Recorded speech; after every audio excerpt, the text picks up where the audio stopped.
కూడదు ఏదండి.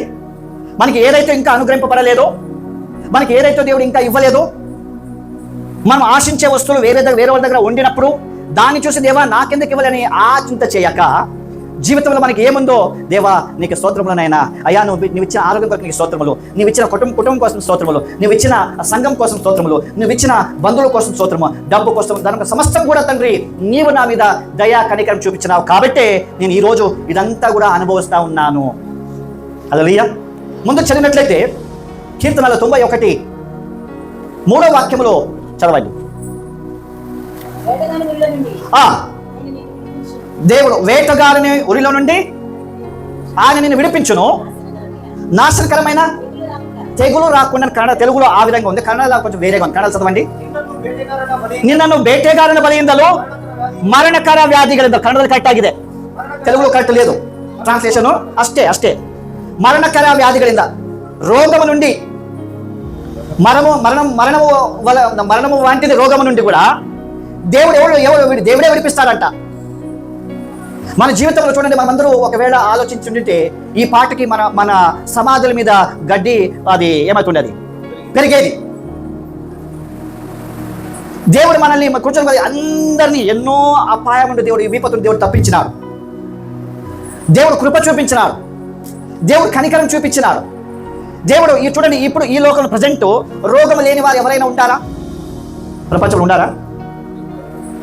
రోగం లేని వారు ఎవరైనా ఉండారు ప్రపంచంలో? ఉండారా? ರೋಗ ಎಲ್ಲರೂ ಯಾರು ಇದ್ದಾರೆ ಭೂಲೋಕದಲ್ಲಿ? ఇక్కడే ఉండాలి కదా. రోగము లేని వారి సమస్య కాదు, రోగము లేని వారు ఎవరైనా ఉండారా? ఎవరు ఆన్సర్ ಕೊಡ್ತಾ ಇಲ್ವಲ್ಲ, ನೀವು ಕನ್ಫ್ಯೂಸ್ ಆಗಿದ್ದೀರಾ? ರೋಗము లేని వారు ఎవరైనా ఉండారా? ಸಮಸ್ಯೆ ಅಲ್ಲ, ರೋಗ ಕೇಳ್ತಾ ಇದೀನಿ. ಸಮಸ್ಯೆ ಎಲ್ಲರಿಗೂ ಇದೆ. ಅಂಬಾನಿ ಕೇಳಿದ್ರು ಸಮಸ್ಯೆ ಅಂತ ಕೇಳ್ತಾನೆ. ಯಾರು ಕೇಳಿದ್ರೆ? కొందరికి శరీర రోగము, కొందరికి మనసు రోగము, మానసిక రోగ కన్నడದಲ್ಲಿ. ಹಾಗಂದ್ರೆ ಅದರ ಅರ್ಥ అలాంటి దానికి అర్థం ఏంటి? అందరికీ రోగం ఉంది.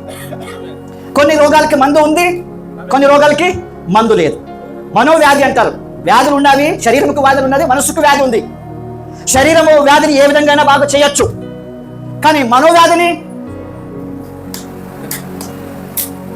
ఒకరు బాధపడితే మనం చూసి ఓర్చుకోలేము. అదే మనోరోగం అంటే. మనకన్నా ముందుకెళ్తే మనకేమో ఎలా ఉంటుంది? కడుపులో ఒక లీటర్ పెట్రోల్ తగ్గట్టినట్టు ఉంటుంది కడుపులో. ఎక్కడ? అదే మనోవ్యాధి. ఎదుగుదల చూస్తే మనం ఓర్చుకోలేము, అది మనోవ్యాధి. మనకి రోగం వచ్చేస్తే మనల్ని చూసి కొంతమంది సంతోషిస్తారు, బాగైంది, అలాగే అవ్వాలి, ఏం చేసినావా ఇప్పుడు కాలంలో, ఏ జన్మంలో ఏం చేసినావంటారు, ఎప్పుడు ఎవరికి పాపం చేసినావో తెలియదు, నీకు ఇట్లే అవ్వాలి అన్నవాళ్ళు కూడా ఉండాలి.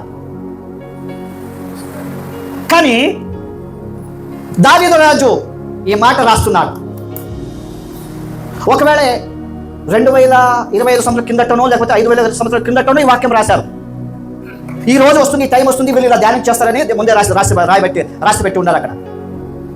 చూడండి, ప్రతి మనిషికి కూడా రోగం ఉంది, శరీరంకు కూడా రోగం ఉంది, మరియు మనసుకు కూడా రోగం ఉంది. శరీరం రోగము ఎలాగైనా దేవుని కృప వలన మనం బాగా చేయొచ్చు. మనోవ్యాధి కూడా ఏమించాలంటే దేవుని వాక్యం చదివే వలన మనకు మనోవ్యాధి కూడా వెళ్ళిపోతుంది.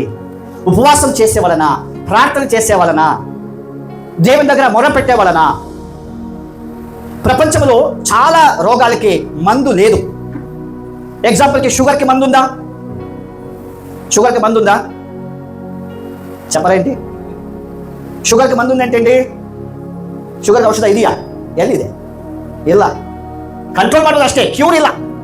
ಏನಿಲ್ಲ? షుగర్కి మందు కంట్రోల్ చేసుకొని ఏం లేదు, క్యూర్, స్వస్థత లేదు, బీపీకి లేదు. కానీ డాక్టర్ దగ్గర లేదు, కానీ దేవుని దగ్గర ఉంది. హల్లెలూయా. ఎవరి దగ్గర ఉందండి? డాక్టర్ దగ్గర, మనిషి దగ్గర ఏ సమస్యకి పరిష్కారం లేదు, కానీ